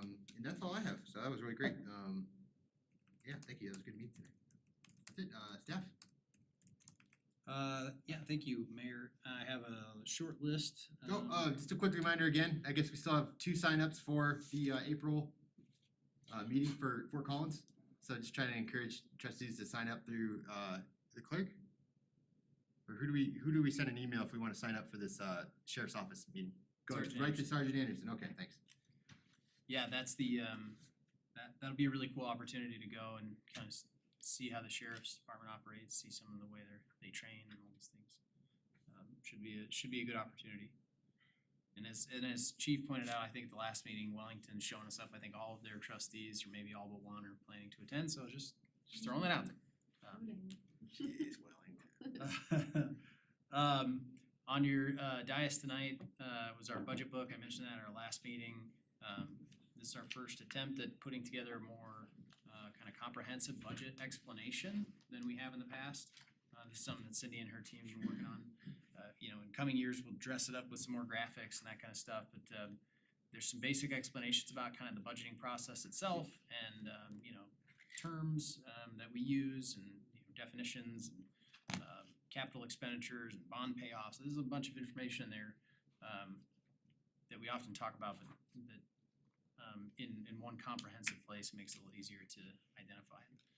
One of the goals that we set internally that Cindy and I had talked about a couple of years ago was to put together a budget book that would qualify for GFOA or Government Finance Officers Association Distinguished Budget Award. It's not a competitive award. It's a if you prepare your budget and you demonstrate best practices as the GFOA recommends, that then you can be classified as a distinguished budget. it's not necessarily for the award, but it's to be able to say we're doing things the way that we should be doing them, kind of at the highest level. So we are gonna submit for the GFOA award. I don't know if we'll get it or not, since this is our first attempt. It's not about how pretty they are, but it's about how is the information in there and how is it presented. And so if we don't get the award this year, they'll tell us what we're missing and we'll make some updates for next year. But anyway, just wanted to share that with you. And that's also why you're not getting it until the end of February, because we're packaging together the first time this year. Just a couple of quick project updates for you. The bike park project is still moving ahead. The underground work, parking lot, and all the preparation infrastructure development on the south end was underway before the snow hit. Contractors generally been demobilized for the last month and a half or 2 months. As you would imagine, most projects are in that condition today. But we have been meeting with the bike park design team. There's two different kind of efforts. There's the kind of park amenity infrastructure, parking, lighting, all that good stuff. That's one contract, and then there's a different contract for the actual bike park itself, because it's kind of a unique niche construction. We're really excited about how that's coming along. We made some minor tweaks, but I think that are all much better than kind of the original high-level plan that we put together with them. And we're still expecting that to get underway, kind of as soon as spring sets in and they can get out there and start pushing a significant amount of dirt around to build that. Pickleball project's out to bid. We've gotten a lot of interest in that project, so that's good news. Jeff and I went out and played. It's fun at the rec center. Nice. Very Indoor. Yeah, they're very interested in that, and also some other things, Yeah. improvements to be made, of course, but. And I think it's important that we set the expectation early that this is still a public pickleball facility. It will not be run by or managed by a club. They will certainly be welcome to use it, but it'll They were still very, very accommodating, it was fun. That's good. I'm glad to hear that. But we still expect to get under construction of that as soon as potentially late April, maybe early May at the latest, depending on weather and contract issues and all that good stuff. But that project's moving ahead. We finished a first draft of the communications plan that includes crisis communications. I know that's something that is near and dear to Trustee Sorcelli's heart. It's been on our goal list for a while. Now that we have Stephanie, our communications specialist, she's been on board now for a while. She's been working on that, and we'll be hopefully bringing that to you the second meeting in March. As a reminder, I will not be here the first meeting in March on the 14th. Our Deputy Town Administrator, Jeremy Ollinger, will be in my seat, and we'll be handling the meeting, but we'll bring the communications plan to you hopefully on the 28th. The Berthoud Local Group, who manages the farmers market, reached out to us several months ago. Maybe almost 6 or 8 months ago. Feels like it was yesterday. And approached us about potentially taking over the farmers market. They have a small group of really passionate volunteers who've just done amazing work to put that on. And there's some transition in that organization. I think after a while people get burnt out too. So they approached the town about taking on the farmers market as one of our community events. So we've been meeting with them and our recreation staff. Our rec team has put together a plan to continue that event in downtown. Downtown. Oh, absolutely. So, thank you for bringing this up. This was a question that I forgot to ask you, but the rumor is going out that's Thursday evenings at the rec center. It will not be at the rec center. Okay. It will be at Fickle Park. Okay. We are considering moving it to Thursday evenings. And we think that actually has the potential to bring more folks downtown. It changes the nature of the event a little bit, but it will create a real kind of cool community hub and community event every Thursday night in downtown. And having come from a community where we did that, it was really successful. And Thank you. Sorry, I didn't mean to cut you off. That's No, great. not at all. Thank you. What's the reasoning with Thursday night? Couple things. Friday morning or Saturday mornings is conflicts with other really big farmers markets in the region. Some really well established ones. So I think we have a challenge with attracting vendors because of that. They want to go to the bigger markets. So we think moving to Thursday night where there's almost no conflicts with other markets will hopefully bring some additional vendor activity. We also think it gives it changes the nature of the event where you can have food and music and maybe beer tent and those kinds of things, that you might not do at 9 o'clock in the morning on a Saturday. And so, that's just our thought process, that it changes the nature of the event, but we think it opens up some other really cool possibilities for us. We've been working with them on that. I think they totally understand, and I'm letting them know we'll right see. now. So we're gonna be reaching out to the existing vendors. We also wanna make sure that we don't cut off the existing vendors who say we can't, all the folks that have been participating regularly the last few years. Wanna make sure they're available on Thursdays. But again, we think we have the opportunity to draw more vendors and change the nature of the event a little bit. So it'd probably be something like 4:30 to 7:30 on Thursday nights, every Thursday in Fickle Park. And I think we'll call it the Fickle Farmers Market. Maybe I'm scooping our team, but even if it moves someday out of Fickle Park, it'll still be a nod to the kind of the history of the farmers market. But certainly for this year, at least as far as I can see, we'll continue to keep it at Fickle Park. Do we see it potentially going to Town Park? It could be, yeah, and actually that's really where more than Wagner, we thought that Town Park might be a better option for it in the future. But probably only after we do phase 2 of Town Park, not until then. So that's still several years out, I think. But we're excited, and I know our rec team's excited. It's a learning experience when you take on a new event, right? Especially something like farmers market that's kind of niche and has its own unique requirements and public health issues and whatever. So, but we're excited. Our team's all over it. So, and then I'd like to suggest that we plan for a study session on March 21st. That's the third Tuesday. I'll send you all an email about it as well. And I'll send you some detail about kind of what our intent and what the goals of that study session will be. But it'll be focused on water policy related issues. We've got a handful of other issues that we need to get in front of you guys, and I'll send those in the email as well, and we can kind of talk about scheduling and timing. But just wanted to go ahead and throw that out on your calendars today, and then I'll have an email to you probably early next week with kind of details and some of the rest of that stuff. And that's it for me.